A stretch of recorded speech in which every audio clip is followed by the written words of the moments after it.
In the 1950s, America had broken free from the shackles of wartime economics. It was walking with the swagger of a nation that had the world by the tail. Scientists had harnessed nuclear energy. Jet-propelled airplanes were breaking speed records, and the race to space was on. But perhaps more than anything else, one thing melded imagination and consumerism, putting this era in perfect context. The concept car. Unlike satellites, rockets, and jet planes, these dream cars were accessible. People flocked to auto shows to see concept cars in their titanium-bodied glory.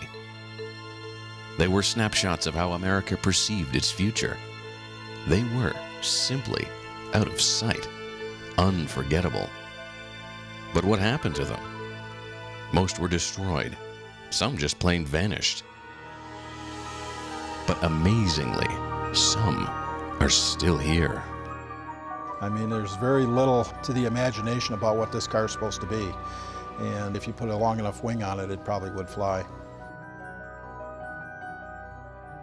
We don't know how this car survived because in-house engineering prototypes are usually destroyed right away. This car, it is believed, was just put in a warehouse somewhere and forgotten about. Reintroducing the 1954 GM XP-21 Firebird and the 1955 Mercury D528 Beldone.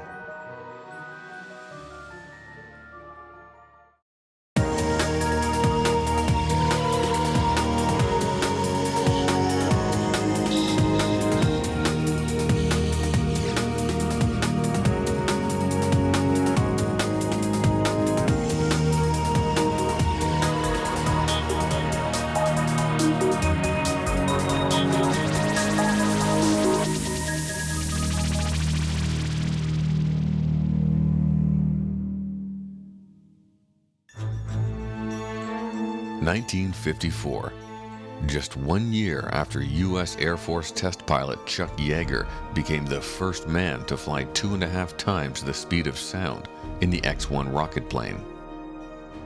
America tests the largest hydrogen bomb in its history at Bikini Atoll. The stage is set for GM to drop a bomb of its own. This is the 1954 XP-21 Firebird.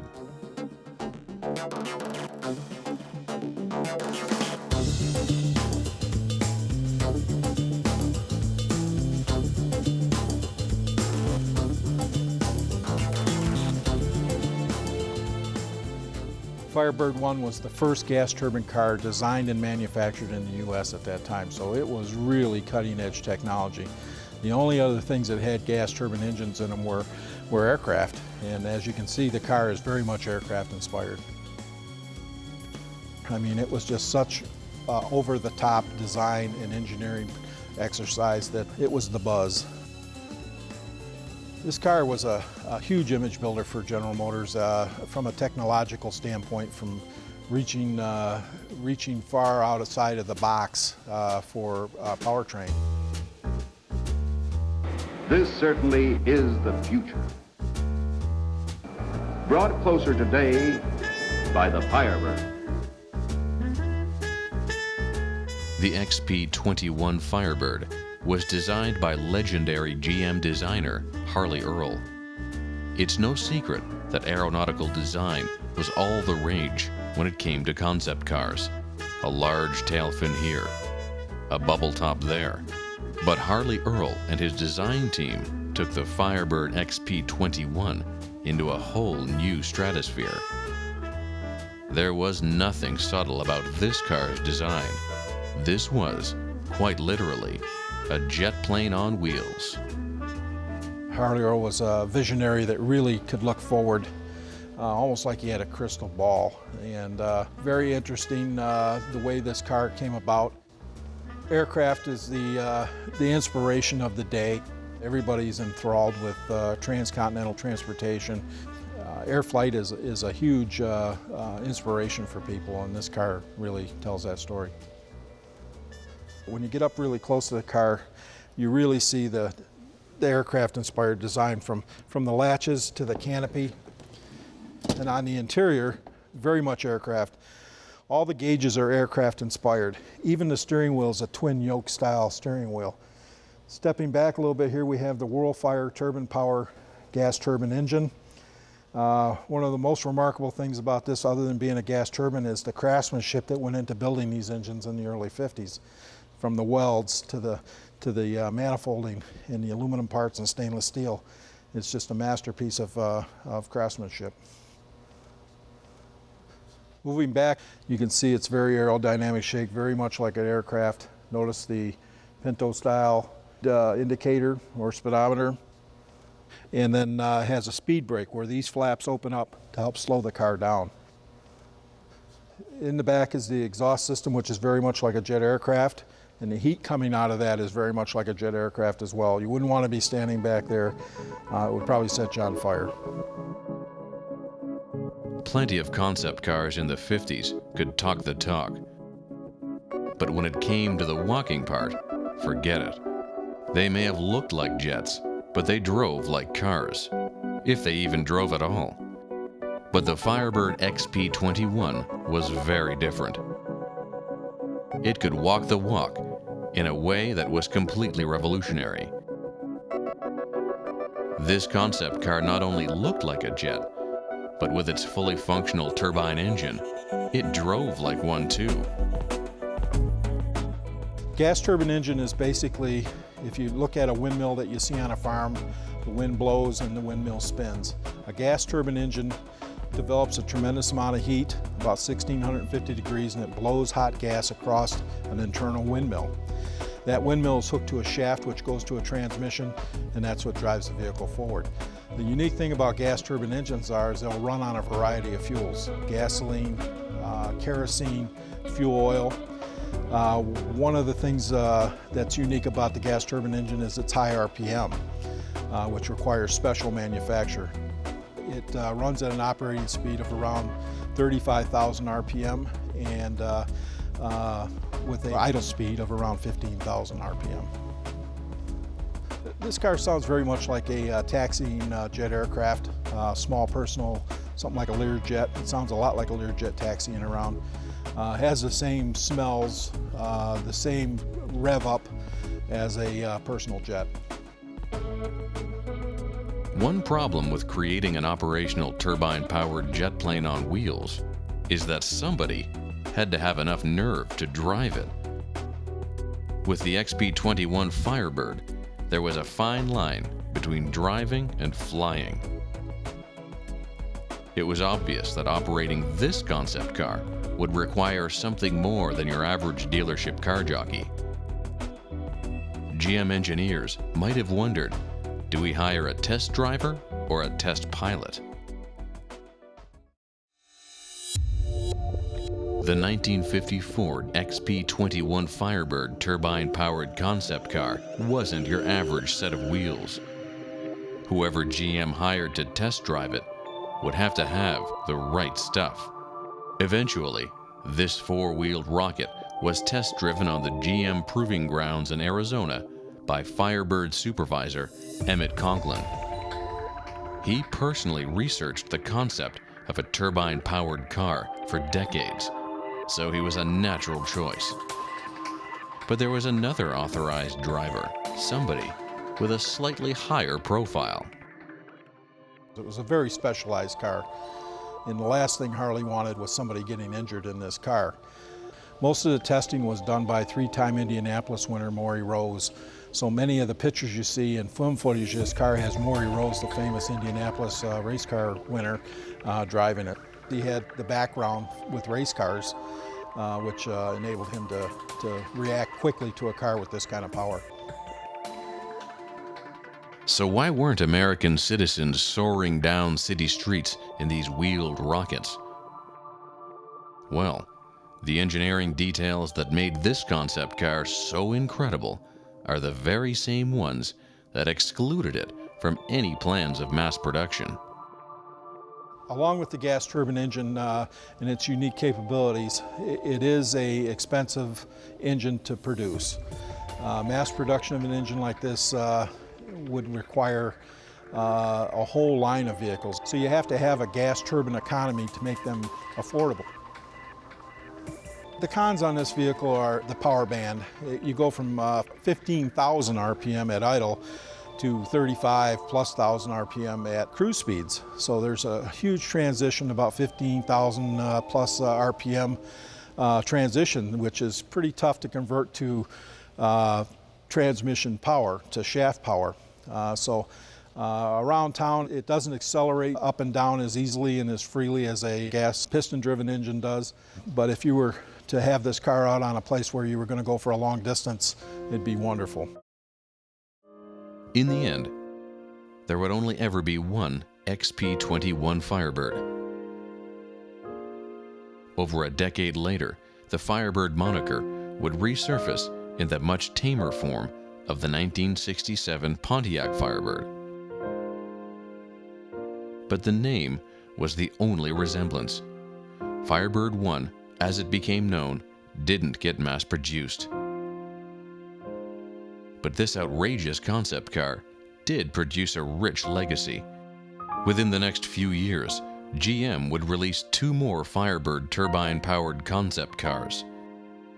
This groundbreaking turbine trilogy inspired a whole generation of automotive designers.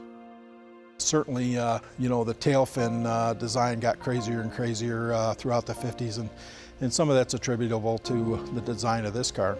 Just about any 59 GM car has an exaggerated tail fin on it someplace.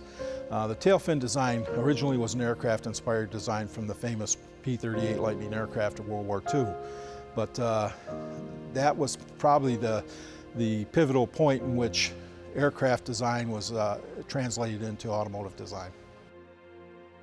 Every concept car usually has its typical 15 minutes of fame, but they don't all survive. The Firebird 1 did. In fact, it's never left the safety of GM's ownership. This car could have garnered astronomical amounts of money if put up for auction. But there is no price tag for a major piece of automotive history. This was a huge car for General Motors, and the success of this car drove the other 2 Firebird concepts as well, Firebird 2 and 3. The cars that were destined for the dump were generally cars that didn't really make an impact to begin with. But things like the Firebird were saved, and it was known from the very beginning that they were going to be saved. The general reaction today to this car is very positive. The younger folks look at this car and they can't believe that such a thing existed. They're very surprised that technology existed in 1954. And I think that's what interests me the most about the car, is that the reaction we have with the younger folks that are unfamiliar with this type of technology.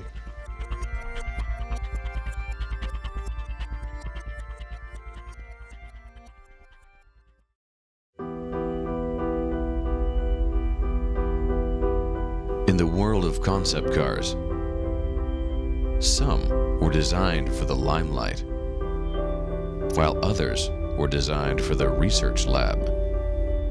It was something that Ford kept inside, in-house, that did not show the public, because they wanted to experiment with all kinds of different things. 1955. Nuclear energy is sold commercially for the first time ever.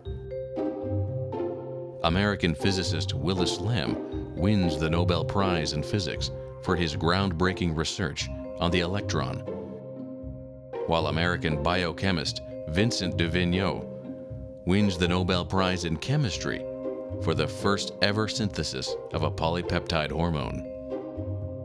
Research, ideas, and innovation are fuel for a nation where the sky appears to be the limit.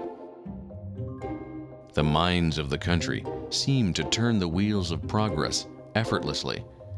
America is advancing in every way imaginable, and the automotive industry is no exception. Car companies worked feverishly, designing outrageous concept cars to trot out at auto shows. But not every concept car felt the warm glow of the spotlight. In fact, some were never even meant to see the outside of a research lab. This is the 1955 Mercury D528.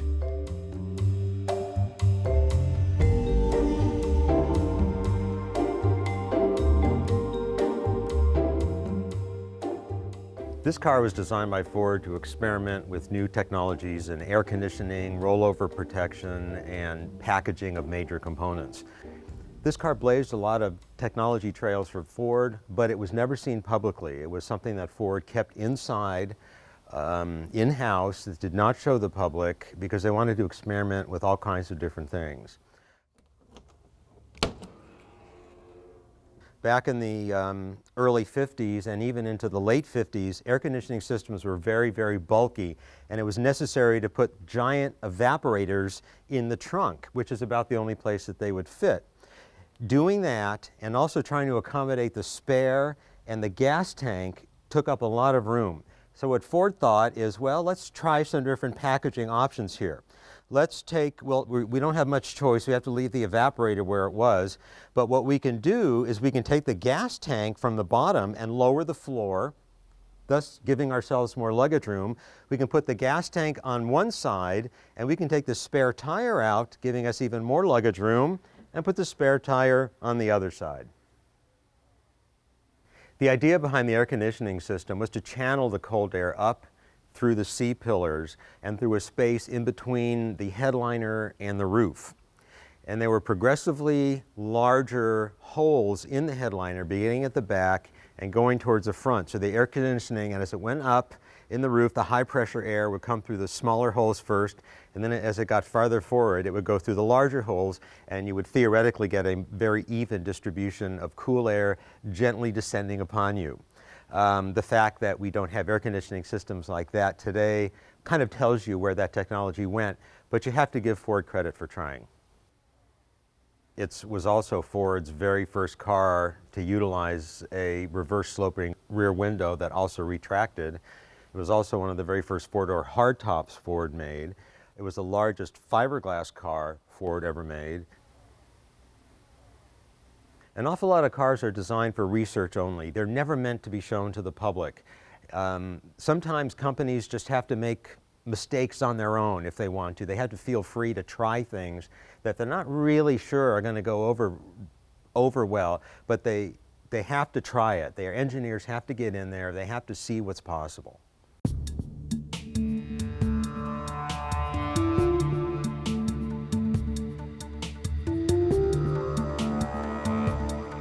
Despite the unique and handsome design of this concept car, the D528 was the automotive equivalent of a lab rat.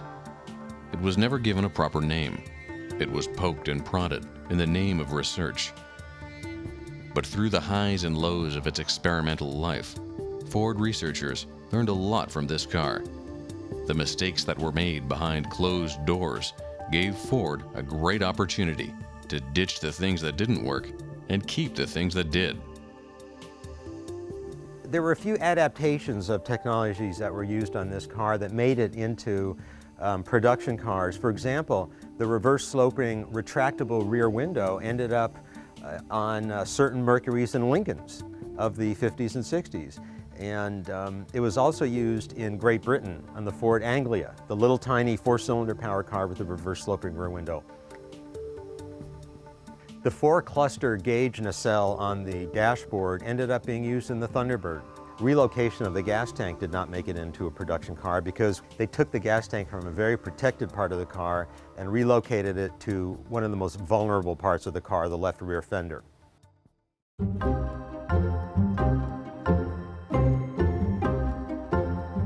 In the world of concept cars, the show cars are the ones that get remembered.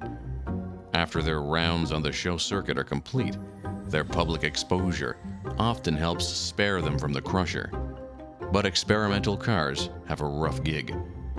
Of all the concept cars, closed-door experimentals are the most vulnerable. We don't know how this car survived because in-house engineering prototypes are usually destroyed right away because they have no useful purpose afterwards. They're usually pretty beat up. The company's done with them, they've done all the experimentation they can, and they break them up and throw them away. This car, it is believed, was just put in a warehouse somewhere and forgotten about by perhaps coincidence, maybe by design. Somebody liked it quite a bit and decided, well, let's hide it back here and let's not let anybody know we kept it. And it's very fortunate that that happened. The D528 beat the odds simply by staying in storage. It appeared destined to an afterlife of accumulating dust. But after only a couple of years in storage, something changed. Suddenly, the story of this lowly lab rat wasn't over after all. When this car was about 7 or 8 years old, George Barris, the world-renowned customizer, talked Ford Motor Company into giving him some of their used-up, old, obsolete concept cars so that they could have another life in movies and television. This car came to George Barris in the same shipment that the Lincoln Futura did, and we all know that the Lincoln Futura ended up as the original Batmobile. And he got this car out and repainted it and reconfigured it slightly to star in a Jerry Lewis movie called The Patsy. And it was rigged with all kinds of opening doors and opening panels and things like that to give Jerry Lewis his usual hard time doing something. For its role in the Jerry Lewis movie, the car was called the Beldone, a name that most people call it today. The Mercury D528 Beldone is a true rags to riches story. A diamond in the rough, spotted, polished, and thrust into the Hollywood spotlight. If it weren't for George Barris, this car would never have seen the light of day. But even after the Beldone's unlikely rise to stardom, it was still almost lost to the obscurity of the private market.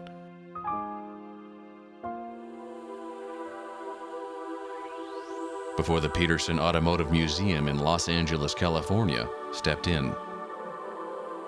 We were aware of this car for some time. It was offered to us for sale from a collection in San Diego, which is when I first went to inspect it quite a while ago. And over time, other collectors purchased it, and it was completely restored to its original Ford engineering configuration. And after a little while, the owner sold it at an auction, and Mr. Peterson acquired it at that auction. I like this car a lot, and probably for the same reasons that George Barris liked it. It's long, it's low, it's a really clean design, it's got some interesting features to it, and it's one of a kind. You can be the only one on the road driving this car.